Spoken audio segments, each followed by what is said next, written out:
السلام عليكم حبايبي متابعين مطبخ أمر السيد. النهاردة بقى معايا وصفة جديدة خالص، وهي كفتة الحاتي في الطاجن.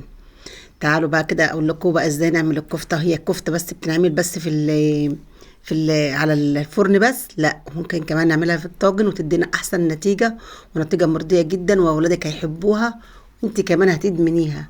تعالوا بقى نسمي الله ونصلي على الرسول ونشوف مكوناتنا ايه. معايا كده طبق لحمة في حوالي اكتر من نص شوية، يعني ممكن يبقى كيلو الا ربع، ممكن يعني كنا واخدين منه حتى قبل كده.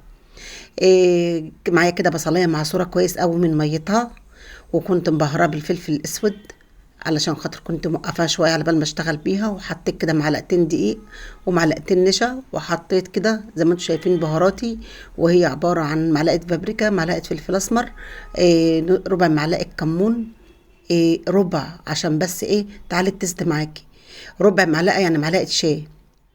وحطيت إيه نص معلقة كزبرة. وحطيت كمان إيه كيس بقسماط، هو كان جاي كده في الطريق قلت له تعالى ده كيس فيجيتار، او معلقتين بقسماط. المهم ان احنا عايزين ايه نزود الكمية شوية. مسكتهم بقى كده زي ما انتم شايفين كده، عجنتهم عجن، بصوا لحد ما تحسي ان اللحمه والمكونات اختفت، وكمان فتلت كمان، عدت معاكي تشعيره كده. وحطيت عليها كمان يا جماعه نص كيس بيكنج باودر، بما يعادل معلقه بيكنج باودر، نسيتها وانا حطيتها بعد كده. وحطيت كده معلقتين زيت عشان ايه الكفته تخلع من ايديا، لانها كانت يعني الدقيق والنشا عليها خلاها مسكت جامد. فقلت لا انا هفكها من بعدها، ايه انا مش هزود ميه ولا الكلام ده، لا انا قمت حاطه كده مكان معلقه زيت، لقيتها بقى فكت مني كده وبقت حلوه. وجيت كده عملت فحميه وقورت حته في النص كده، وحطيت الفحميه وكتمتها وسبتها. انا هفحمها بس ايه كده، بدل ما افحمها بعد ما تخلص، لا انا هفحمها كده احسن، لانها هتخش الفرن، فكده الطريقه دي احسن لها، وهتديكي نفس نتيجة الفحم واجمل كمان. وجبت كده الدقيق بتاعي غلفته كده بمعلقتين زيت، المرة دي ما حطيتش زبدة.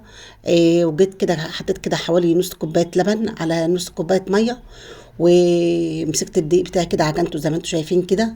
انا هعمل الدقيق ده لان انا هعمل الكفته في طاجن، فانا هغلفها في الطواجن كده زي ما شفت اول الفيديو، فانا هغلفها بالعجينه. همسكها كده اعجنها بقى عجن مبرح بقى كده، واخدها على الترابيزه واعجنها لحد ما تبقى معايا كويسه قوي. وحطيت لها نص معلقه دقيق. العجينه دي يا جماعه انا عجنتها بنص معلقه خميره، او الكيس اللي هو نص الكيس اللي احنا بنشتريه العادي من بره. وحطيت حطيت معلقه سكر ونص ورشه ملح. بس هم دول بس اللي عجنت بيهم، اللي حطيتهم ما جوش معايا على الكاميرا. هنا بقى في الوقت ده بعد ما انا عجنت العجينه وخلصت اللي ورايا بقى كده وسبتها تخمر، غطيتها كده وسبتها بالشكل ده زي ما انتم شايفين تحت الصينيه اللي انا بقطع عليها الكفته اهيت. وكانت الكفته معايا بقى ايه، كانت قعدت حوالي نص ساعه كده، كانت يعني اتشمعت وقوامها اختلف شويه، فمسكتها كورتها. هي كانت عايزه تتحط في الفريزر شويه، بس انا كنت مستعجله. إيه مسكتها كورتها وادتني برضو نتيجة هايلة. إيه هكورها كده بالشكل ده، والله العظيم يا جماعة الطريقة دي انتوا هتدعوا لي عليها.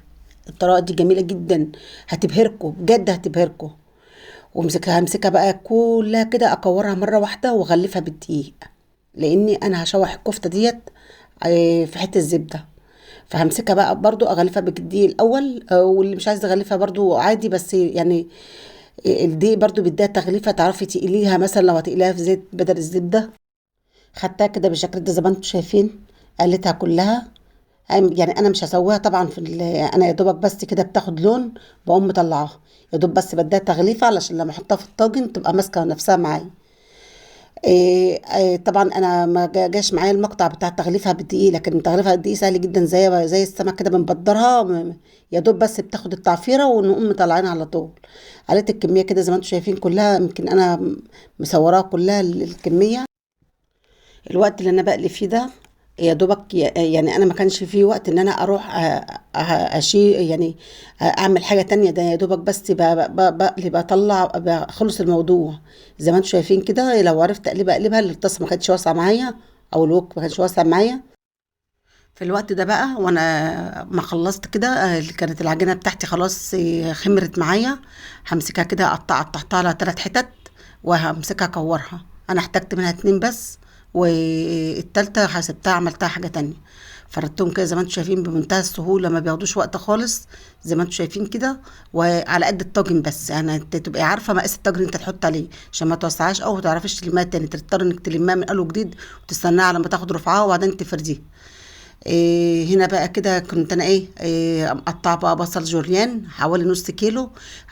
سيحت كده حته الزبده زي ما انتم شايفين ونزلت فيها بالبصل. ممكن تحطي معلقتين زيت عادي مفيش مشكله، هو اللي كان قدامي كانت الزبده فحطيت معلقه زبده. ومسكت البصل كده شوحته ونزلت عليه كده بمعلقتين سكر، وهمسكه كده اكرمله في السكر شويه.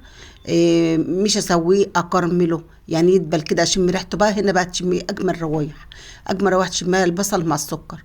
ونزلت عليها بنص معلقه ملح اللي هي التبهيره بتاعه المكونات اللي هي الداخليه مع الطاجن. جبت الطاجن بتاعي كده زي ما انتم شايفين، حطيت البصل في القعده وحطيت شويه فلفل الوان. الفلفل كنت انا مقطعاها شرايح كبيره، بمسكها كده اكسرها لان الطاجن برده مش كبير، فانا شافت الشرايح كبيره عليه. هي هتدبل وهتستوي كل حاجه، بس انا قلت اكسرها كده يعني تبقى الشكل احسن شويه. مسكت الطاجن كده رصيته زي ما انتم شايفين، ونزلت من فوق الوش كده بشويه فلفل الوان، وهنزل برده بشويه بصل من فوق واغلف الطاجن على كده.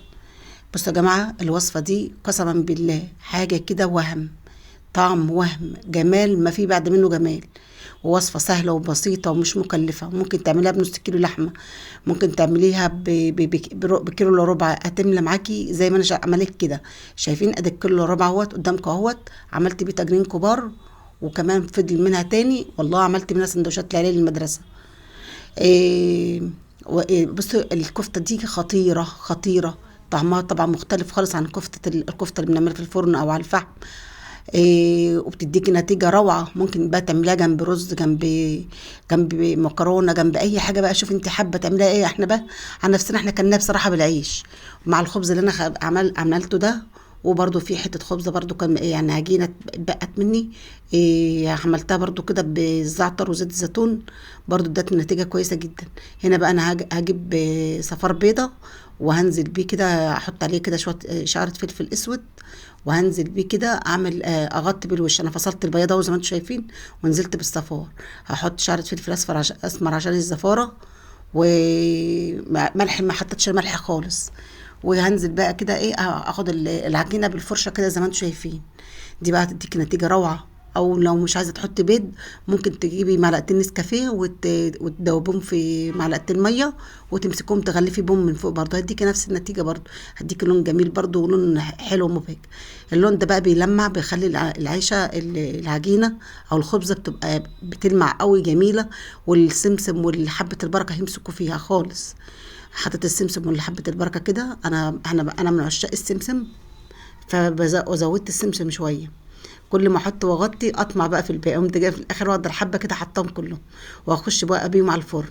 هنا بقى الحته العجينه اللي بقت مني، بدل ما اعملها على راس البوتاجاز من فوق، اللي عملتها بطريقه جميله قوي بشربها مع الشاي، حاجه كده خطيره خطيره. فردت العجينه كده زي ما انتم شايفين، وجبت الزعتر اللي هو زعتر الدقه، اللي هو الزعتر السوري. نزلت كده من فوق الوش بحبة زيت زيتون زي ما انتم شايفين كده، ونزلت كده بحبة زعتر دقة. وهدخلها بعد ما اطلع الطواجن هدخلها على الفرن. هتطلع بقى حاجة كده جميلة. دي حاجة سورية كده جميلة، كنت شفتها مع السوريين قبل كده. هنا بقى كانت الطواجن طلعت معايا من الفرن، دخلتها على أعلى درجة حرارة وطلعت لي بقى بالشكل ده. خدت حوالي ساعة في الفرن. بصوا حاجة كده جميلة جميلة، حاجة كده خطيرة. بص بقى لو انت بقى عاملة الطاجن ده بقى لبيتك او في عزومة بقى، تتوقعي بقى ايه النتيجة. بس شايفين الطاجن قبل عامل ازاي. التاني عشان كان العجينة كانت يعني ما قفلتهاش كويس، ما قبش زي ده، بس كانت قبة في الفرن. لكن بعد كده الهواء خلاها هبط التاني، لكن كانت قبة بالشكل ده، معنى كده ان السوا من جوه والدخان من جوه خلاها انتفخت كده. انا متخنه العجينه شويه، لازم العجينه بتاعت الطاجن دي بتبقى تخينه شويه. وتعالوا بقى شوفوا كده الدلع والجمال ده. بقى شوفوا الكفته وطلع قوامها عامل ازاي. شايفوا بقى الجمال. انا اول ما فتحت القناه ديت كنت عامله طاجن زي ده في الاول خالص، حاجه كده وهم ومني وما، والله العظيم يا جماعه ولادي بيطلبوها مني. بصوا عليها طعم خطير. بصي انا مش هقدر اقول لك غير لما جربيها ورد عليا. حاجة كده خطيرة، حاجة كده طعم وريحة، حاجة مختلفة. طبعا الطاجن بيدي طعم جميل، وانا مدخناها، والفلفل الالوان طبعا والسكر المكرمل. لما تجمعي كل ده مع بعضه، تخيلي تتوقعي ايه اللي يبقى الطعم معاكي. طبعا احنا كلكم ستات بيوت وعارفين، لما اقول لكم حاجه زي كده، مكونات زي كده، اكيد متوقعين الطعم. انا مش بعرف اعمل زوم للكاميرا عشان اقرب كده واوريكم. انا بقى هنا بدوق كده بوريكم كده الكفته.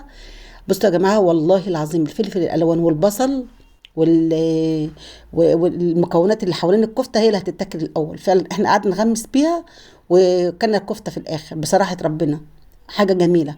ولو قلت البصل غالي، طب ما اللحمه اغلى بكتير يعني هي مش زي لما نيجي نعدل الاسعار. هنلاقي طبعا الكيلو اللحمه بشوفه بكام دلوقتي، حوالي 300 هو احنا عندنا في اسكندريه ب 370. انا ما اعرفش عندكم في بلادكم بكام. طبعا يعني مش مقارنه جنب اللحمه. فانا عشان اخد طعم كويس واخد كميه وفيره، او اخد طبخه كده يعني، يعتبر بقى البصل ما عادش بالنسبه للاسعار دلوقتي، ما عادش يبقى غالي قوي. انا بقى كده كل يوم بقى بتغدى كده، انا كده كل يوم اجي اقعد الاكله، بس تلاقي نفسي بقى غضبانه بقى، خلاص غضبت خلاص. يلا يا رب اكون افدتكم، واشوفكم في فيديو جديد.